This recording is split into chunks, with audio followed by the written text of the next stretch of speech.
Speed sa go-kart, i-familiarize lang isa ka lap. Push and release lang sa accelerator para hindi kayo kusunin yung dagat. So you need to go slow sa una na lap. After one lap, pwede mo magpakusod, pwede mo magpahilay. Nailera ba yung para matugis? Gagawin na headphones siya.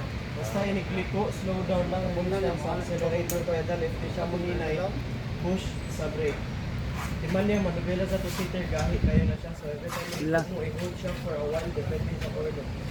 For example, sa right, i-hold siya sa right. Ito lang ang turn. Hindi siya presa sa kinan, daghang tuyok. Left o right, kaya tuyok.